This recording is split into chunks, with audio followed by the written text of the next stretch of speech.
legenda Timun Mas dari Jawa Tengah. Di sebuah desa, hiduplah seorang perempuan tua bernama Mbok Yan. Ia hidup sebatang kara. Mbok Yan ingin sekali memiliki seorang anak agar dapat merawat dirinya yang sudah mulai tua. Namun, itu semua mustahil karena ia tidak mempunyai seorang suami. Setiap hari, Mbok Yan pergi ke hutan untuk mencari kayu bakar. Pada suatu hari, di tengah hutan, ia bertemu dengan seorang raksasa yang sangat menyeramkan. Tubuh raksasa itu sangat besar. Mbok Yan sangat ketakutan. Tubuhnya gemetaran melihat makhluk yang sangat besar itu.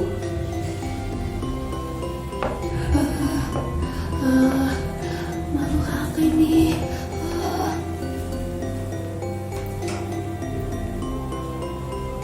Raksasa itu berkata dengan suara yang membahak. Hei perempuan tua, jangan takut. Aku tidak ingin memakanmu. Dagingmu tidak enak lagi. Aku kesini hanya memberikan sesuatu padamu. Raksasa itu memberikan beberapa benih tanaman dan berkata,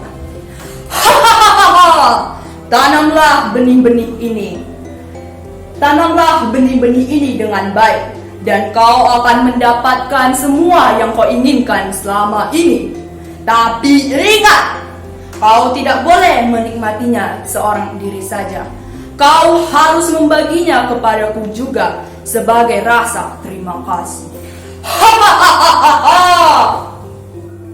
Mbok Yan hanya mengangguk. Ia langsung pulang ke rumahnya. Iya Tuan Raksasa, iya Tuan.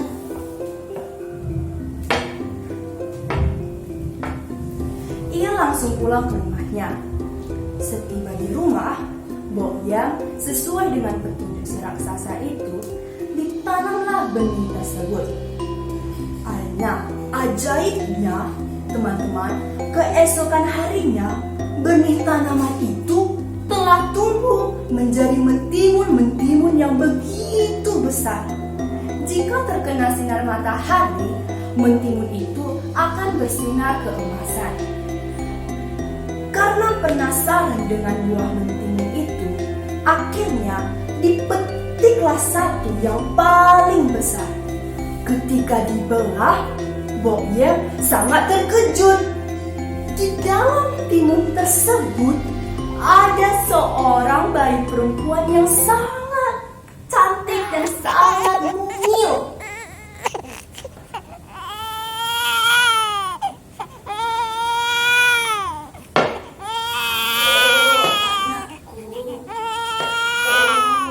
Jadi ini yang dimaksud oleh si raksasa itu. Oh, terima kasih Gusti, terima kasih.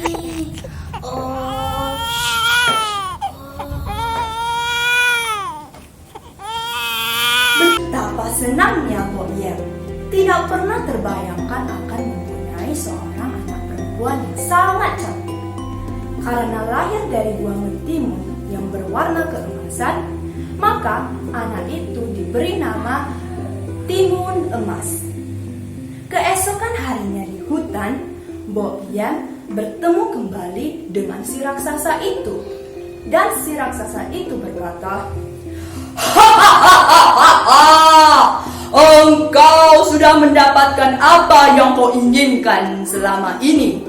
Tetapi sesuai janjimu, engkau harus membaginya denganku.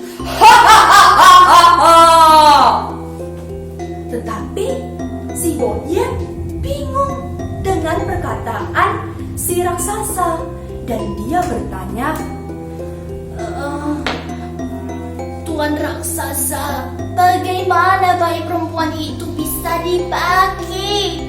Oh Tuan Raksasa, oh Tuhan Raksasa. tidak usah bingung perempuan tua. Kau boleh memilikinya sampai dia berusia 17 tahun. Selanjutnya, anak itu akan menjadi santapanku. Hahaha. Jelas si raksasa. Baiklah raksasa, aku akan merawat anak itu dan menganggap anak itu anakku sendiri sampai berusia 17 tahun.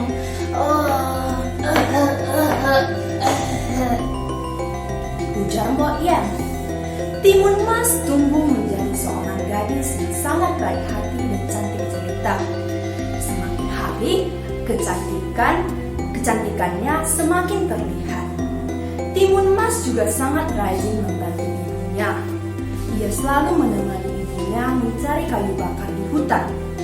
Kebaikan hati Timun Mas ini membuat Mbok Yan sangat khawatir kehilangannya. Ia sangat menyayangi Timun Mas untuk menjadi santapan si raksasa nanti. Tahun demi tahun terus berganti. Kini si Timun Mas sudah menginjak usia 17 tahun. Nah, sudah waktunya bagi si raksasa itu untuk mengambil si Timun Mas. Mbok Yan langsung menyuruh si Timun Mas bersembunyi di dalam kamar. Tiba-tiba terdengar suara dentuman yang sangat keras. Suara itu adalah suara langkah kaki si raksasa. Mbok Yan gemetar dan ketakutan. Nak, cepat nak, sembunyi nak, nak, cepat, sembunyi nak. Hahaha. Hai perempuan tua, mana anak perempuanmu yang telah kau janjikan untukku? Teriak si raksasa itu. Ia sedang mandi tuan, ia sedang mandi di kali tuan raksasa. Tubuhnya sangat bau, kau pasti tidak akan suka memakannya.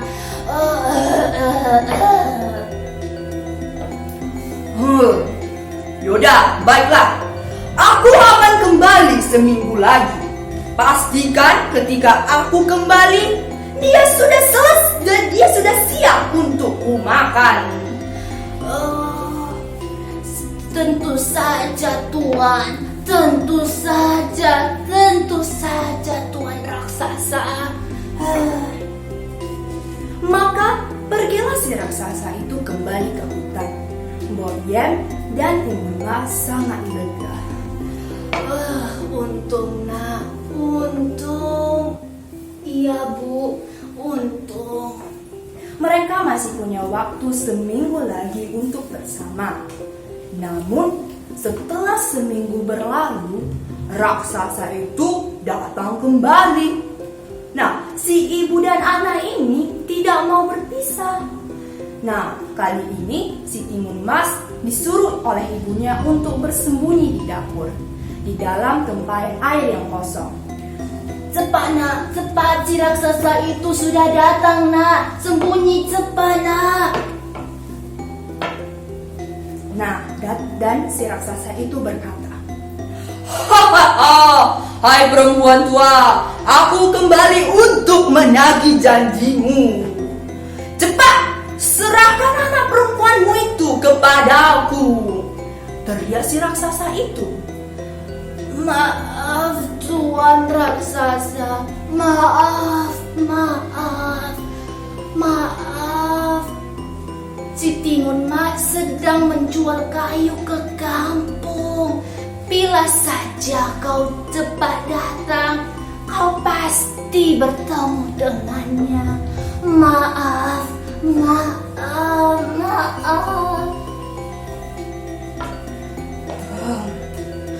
Baiklah, ku beri kau waktu 1 minggu lagi. Jika tidak, kau serahkan anakmu kepadaku, akan ku hancurkan rumahmu beserta kau di sana. Hahaha. Nah, si Mbok Yan semakin ketakutan dan bingung dengan ancaman si sungguh rela merelakan anak perempuannya yang cantik menjadi santapan si raksasa itu. Melihat keadaan ibunya, Timun Mas berkata, Ibu, janganlah bersedih. Relakanlah aku menjadi santapan si raksasa itu, Ibu. Tidak, nak, tidak. Ibu tidak akan membiarkanmu menjadi mangsa si raksasa jahat itu.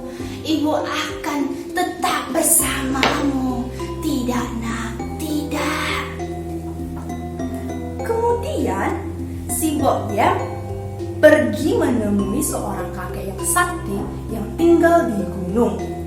Kakek sakti ini memberikan beberapa benih mentimun, sebuah duri, dan sebutir garam dan sepotong terasi. Nah, seminggu kemudian, si raksasa ini datang lagi loh. Nah, kali ini dia sudah tidak dapat menahan emosinya. Kakinya yang besar ini dihentak-hentakannya ke tanah sehingga bumi bergetar. Cepat serahkan anakmu itu. Aku sudah lapar. Kalau tidak, kuhancurkan rumah besertamu di sana. Cepat serahkan. Saya sudah sangat lapar, kata si raksasa itu. Maaf, Tuan Raksasa. Maaf. Anakku sudah berjalan ke hutan. Kembalilah engkau ke hutan, ke tempat tinggalmu. Timun Mas sudah berada di sana. Pulanglah Tuan Raksasa, pulang.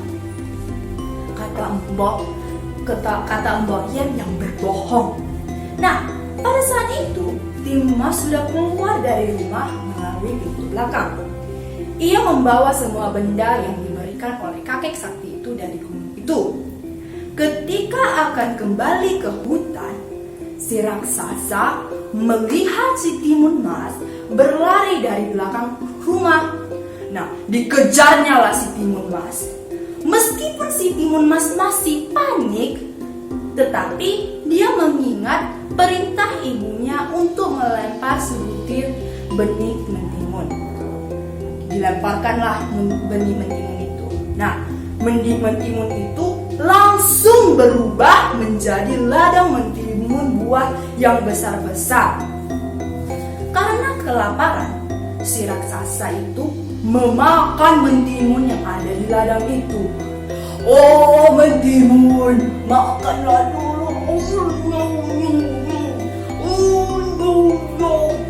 Saya sudah lapar. Enak sekali mentimun ini. Setelah kenyang, ia kembali mengejar si Timun Mas. Aduh, perutku kenyang sekali. Aduh, Timun, kembali kau. Kembali, sini. Meskipun perutnya yang kekenyangan membuat jalannya menjadi lambat, raksasa itu tetap bisa mengejar si Timun Mas karena langkah kakinya yang begitu panjang. Ketika si raksasa sudah dekat dengan si Timun Mas, maka dilemparkan si Timun Maslah sebuah duri. Duri itu berubah menjadi sebuah hutan bambu. Hutan bambu itu memperlambat jalan si raksasa. Tubuhnya penuh luka karena tertusuk batang bambu. Aduh, sakit. Timun, tunggu. Aduh, sakit. Awas kau ya. Raksasa itu terus mengejar si Timun Mas. Namun si raksasa itu tidak pantang menyerah loh. Ia tetap mengejar mangsanya. Kali ini si Timun Mas melemparkan sebutir garam. Dilemparkannya lah sebutir garam. Lalu garam itu berubah menjadi sebuah lautan yang sangat luas. Raksasa itu harus berenang untuk mengejar si Timun Mas.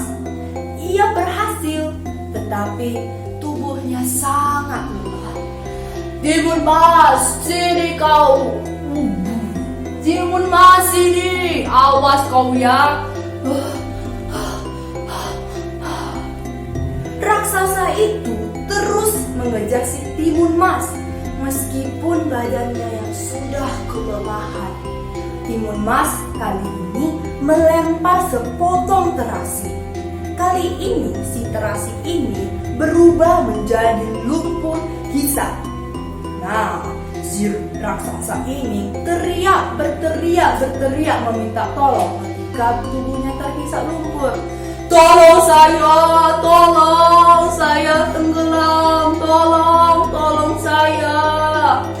Tubuh raksasa yang besar ini tidak mampu melawan hisapan lumpur karena kelelahan. Ia pun tewas terhisap lumpur itu. Maka tamatlah riwayat si raksasa jahat itu.